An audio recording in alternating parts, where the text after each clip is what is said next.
Okay, we are back in the room.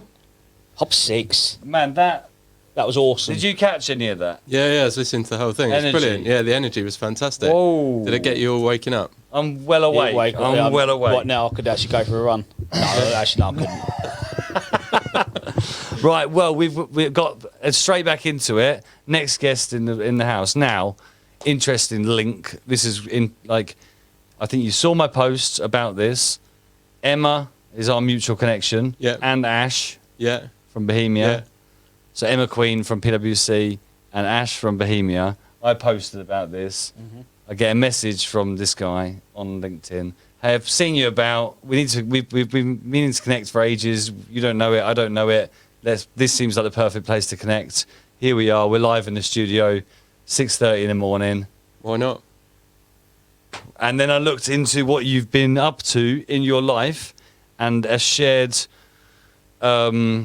passion for letting young people know that they can absolutely achieve anything they can, regardless of who they are, where they're from.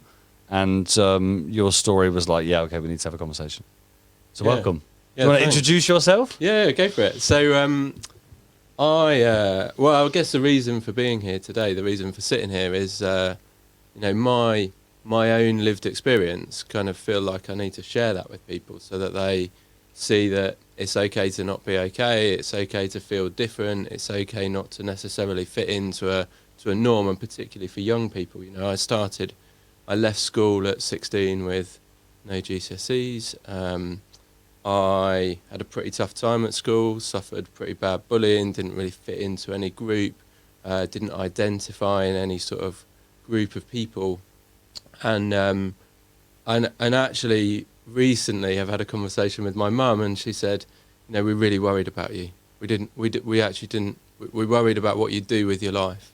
And it really pains me to sort of say that now, because looking back, I sort of would, as a parent, hate the idea that that's how they felt, but clearly they did. And if you look from there, since then I've sort of worked pretty hard to try and find as many ways to help other people to be okay, to not be okay, and to help people reach their potential in everything I've done. And I felt a bit guilty, actually. I listened to you earlier talking about Blue Monday, obviously. Happy Blue Monday, everybody. Today is but that's part of it. That's part of it. Yeah, I like that. As somebody who did run marketing globally for Thomas Cook for I got it, years, I need to take some responsibility for that. Today would have been a big trading day.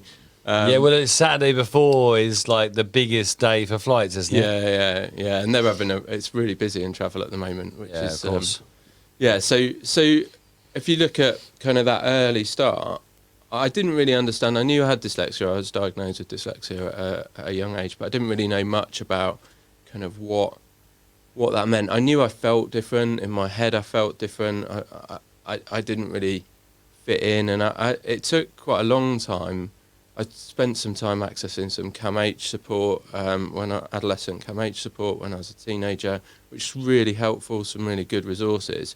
But it still didn't really help me learn much more. I just kind of rebelled against, much like I have in most of my life, against that sort of the teacher saying to me, well, you're not going to do anything with your life. So rather than sort of going along with that, I thought, well, what's this? 2 fingers up to that, and off I went. And there you go. And now we sit here today. Man, amazing. Well, look, it's examples like that need to be. Absolutely, this is why you should be here and telling us your story, because this is the kind of stories we need to let people know that this, it doesn't hold you back from what you want to achieve in your life. Absolutely amazing. So what would you? So you said something then about the association of the word dyslexia. When you hear that, what like you say, what it doesn't change your life. In the moment you hearing that, you go, right, you have dyslexia.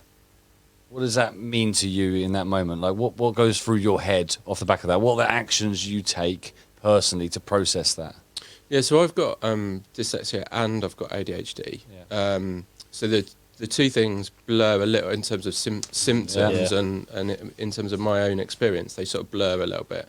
They're very different, but they have overlaps of in a Venn diagram drawing, you'd see some overlaps between them. But if you ask me about dyslexia specifically, I think there are different ways to process that question. One of them would be, well, what is dyslexia? And I think there is a question about what is of course. dyslexia. The second one is, what do I do? What strategies have I developed in my life to be able to make dyslexia a superpower and manage as many of the downsides as possible? And there clearly are downsides to dyslexia. So I would like you to answer the second question. Okay, so the second question, in terms of strategies, I think one of the I'm not sure I would have been able to do as well in my career having dyslexia if it wasn't for technology. So as an early adopter of technology, I've used technology to my advantage. So being able to use voice as much as possible, dictation, simple things like spell check, having the ability to have multiple. So one of the things I struggle with, and lots of people with dyslexia struggle with, is like I did really well at oral English. I did really badly at written English. I can't get what's in my head onto paper. And what I've learned is that tricking my brain using technology, I'm able to extract more of what's inside my mind into more formats. And more formats means not just written word, like I'm going to write an essay, but let's draw a mind map. Let's do that in colour. Let's use some pictures. I'm rubbish at drawing, but I can at least visualize what I'm trying to say. So I think my sort of three things would be: take advantage of the technology around us. There's loads of it. Accept that getting information out of your mind isn't just in essay format, which is kind of what we're taught from being at school, writing practice. And if you think about every subject you learn at school, the sort of proof that you can do that is through writing. So every bit of that learning has to come out through writing in every test. So I think accept that when you're outside of education, there are other mechanisms by which you can get those ideas. And they're appreciated as well. And that's so key. So two things that sparked my curiosity around that. One was a story I heard from Simon Sinek from who wrote Start With Why and The Infinite Game. I heard an interview with him and Stephen Bartlett recently, and it blew my mind. So he's one of like the most coveted authors in the world, like best-selling author, right? Always talks about the power of books, right?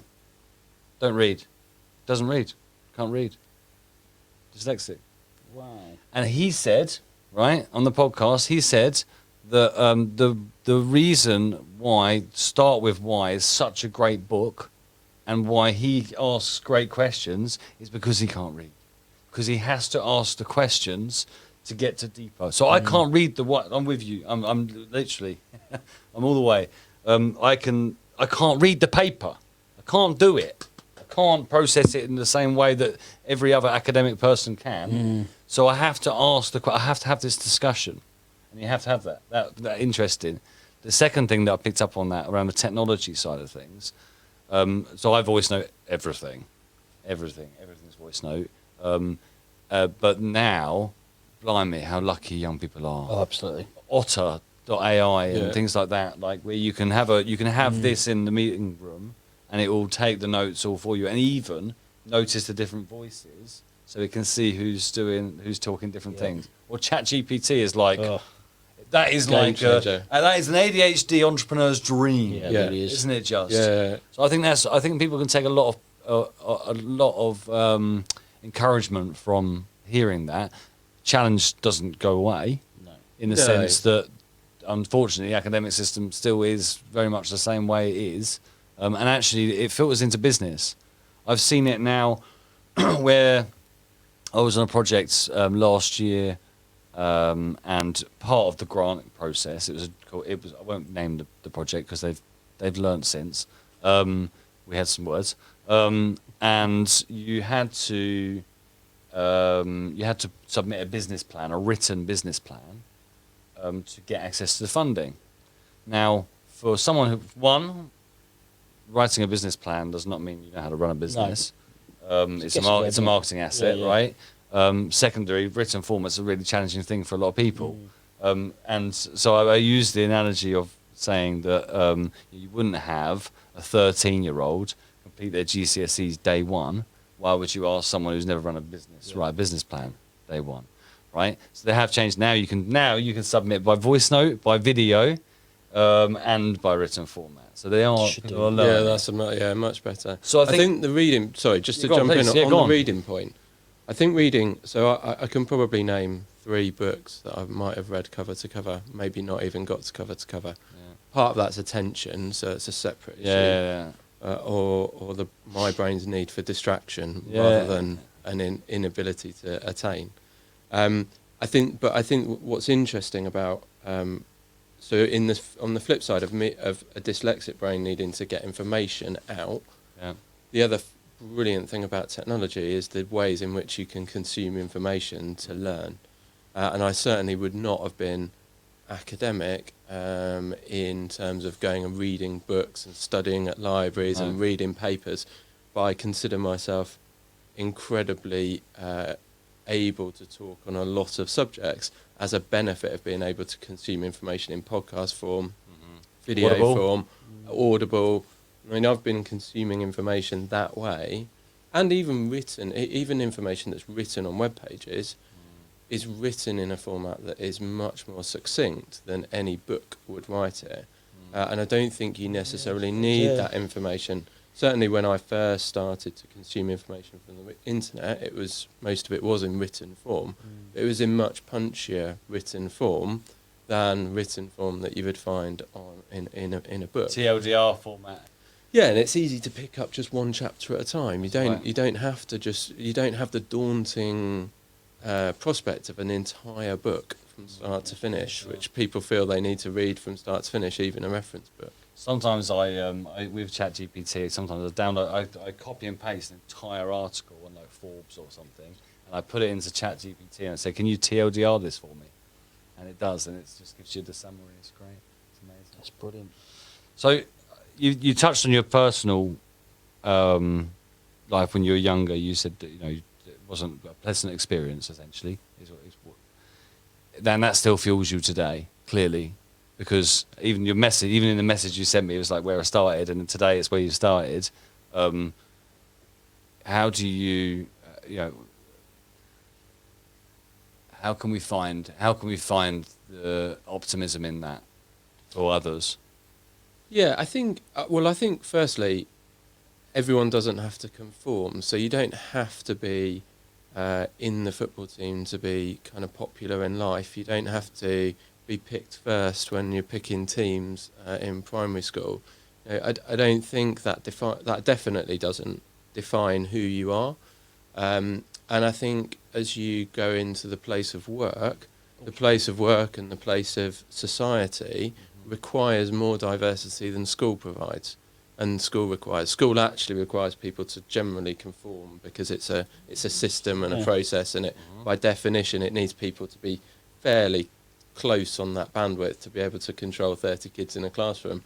Needs people to kind of meet somewhere in the middle, whereas society, community, and the place of work requires diversity of thinking, and I think the optimism is actually probably if you fit in like most of the people I know who are really successful had an element of not fitting in their earlier years. That doesn't mean that if you conformed in your earlier years you can't be successful. No. Of course you can, but I think the optimism exists in the ability to sort of understand who you are early, and people who struggle to fit in have a natural tendency, in my experience, to think more about why they don't fit in. That's self-awareness. They're forming self-awareness at a much earlier age and at a much earlier life experience than those who probably fit in and don't have to give it a second thought. So I think the optimism in that is that ability to sort of gain self-awareness pretty early on makes a big difference. And I've had the sort of privilege, appreciation, opportunity to recruit. We set up the first ever digital marketing apprenticeship scheme in the UK when I was leading marketing and e-commerce at Thomas Cook. And some of the candidates we had for that were absolutely fantastic. But what most of them possessed was self-awareness, because they'd had to gain self-awareness to question why they weren't going to follow the crowd, why they weren't going to university, but they'd had that conversation with teachers, with their parents, who all expected them to follow the herd. And at the moment they didn't follow the herd, they had to question themselves why they weren't following the herd. And that sort of showed this element of self-awareness that I think the sort of optimism or positive of that is that really. That's a wonderful insight, isn't it? Isn't it amazing? So and I'll link off the back of all this. By the way, all of these episodes are being. So we're now, when we finish this today, at some point in the very feels like real far future. Yep. We will have over 108 episodes over the last 3 years, and that's all going to be put into an evergreen list. So we're going to have all the links to your LinkedIn profile and things like that in there. So I don't want to, in the limited time we have, I don't want to go too much into the detail of the specific sequence of events that you've been on in your past, but in your experience of employing people and not just employing people, supporting others in any capacity, what are your favourite things about humans? Oh, that's a really good question.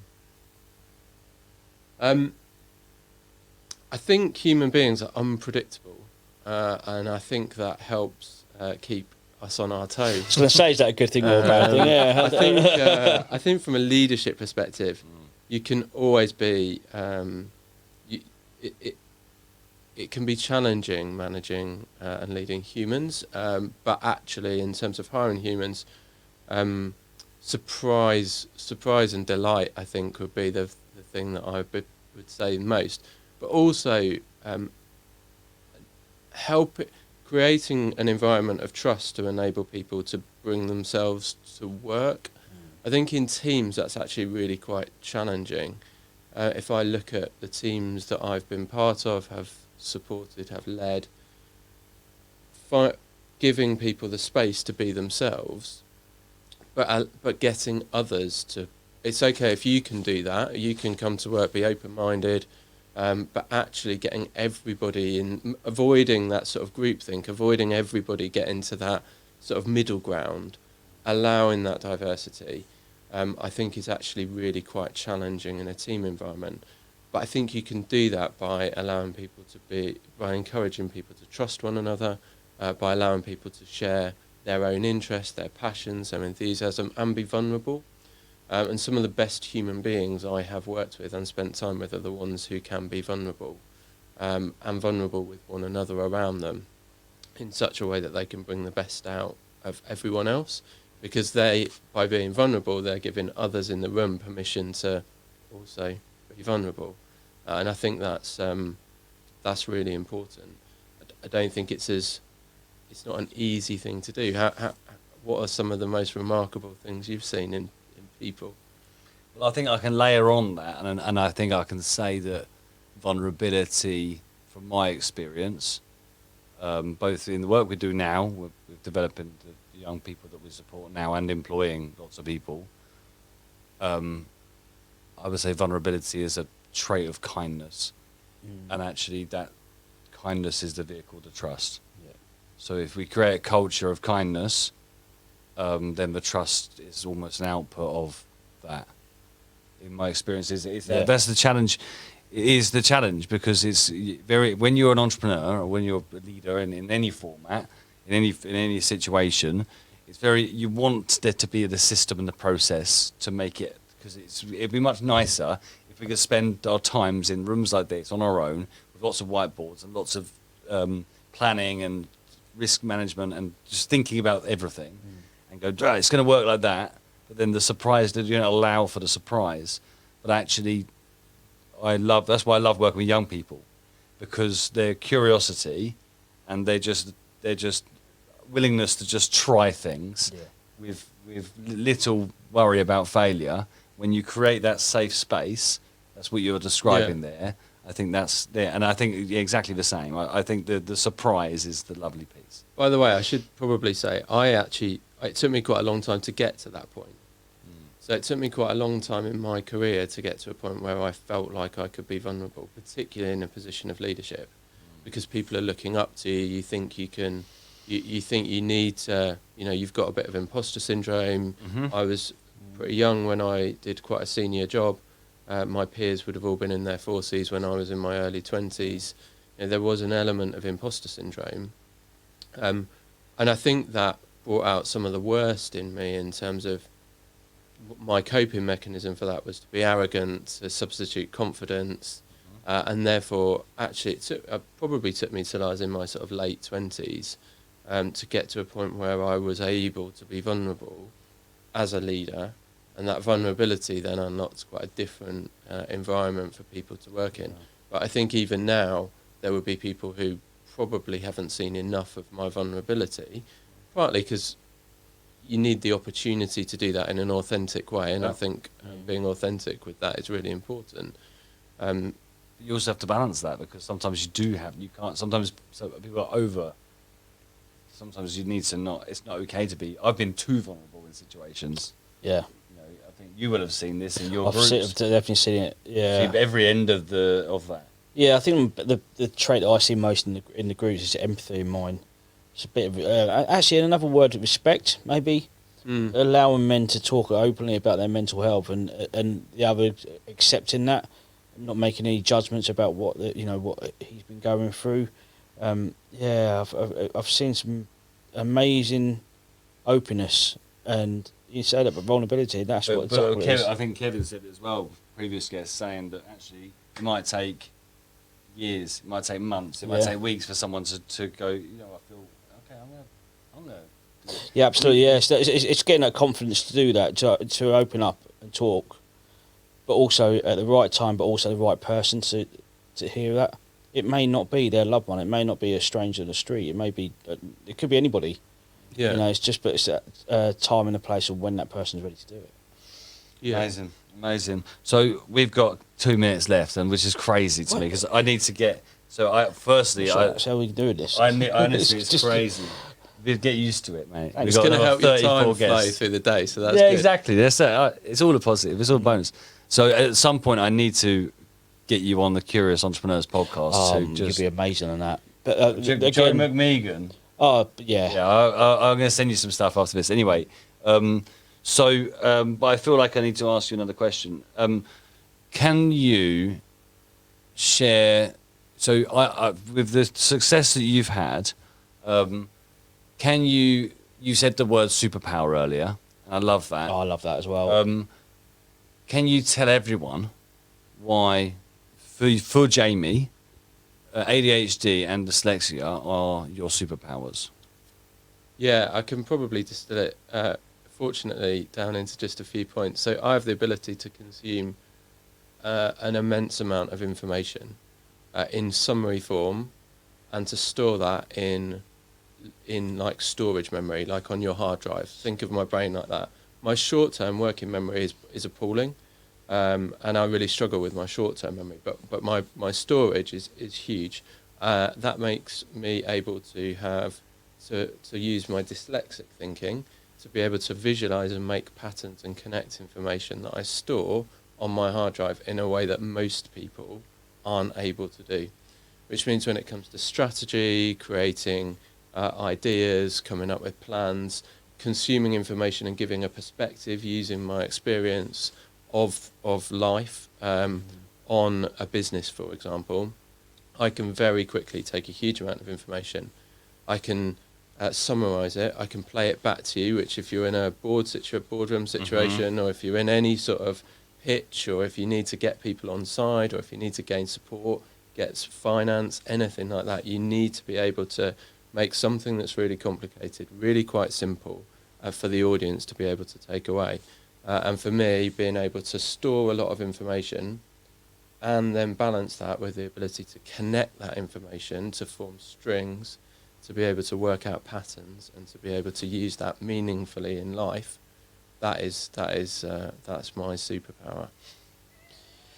And have the self-awareness to appreciate that it may take trust and kindness to allow other people to catch up with that, as you described earlier, and find their own way around that.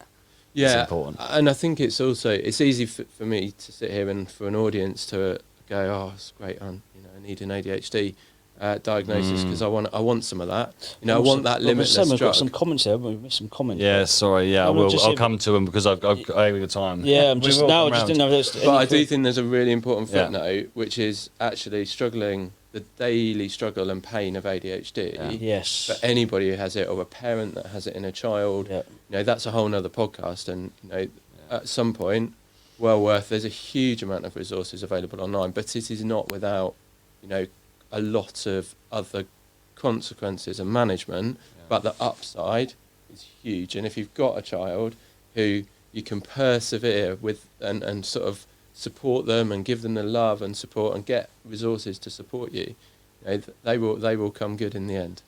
So I pinpointed that all the people who wouldn't speak today, if you all wanted to speak to one of the most, because oh my God, it was amazing. Amazing. No, it was fantastic. Would you do me a favour, and the second part of what you just said, would you post something on LinkedIn today and tag Shifty so we can share that? Yeah, me too. Yeah, I'll put some resources in there as well. Absolutely. Brilliant. Sorry we couldn't get to the comments because there's something I've got to balance with moving things around for the next guest. We're learning here. And please do pick up on the comments later. Yeah, I'm happy to. I'll have a look at them after this. Yeah, top man. And we do one more thing. We need you to get the sign our shirt. We're getting every guest to sign the shirt. See the light as well. Yeah, you need to do a light. Oh yeah, see, he's been watching. We'll be back.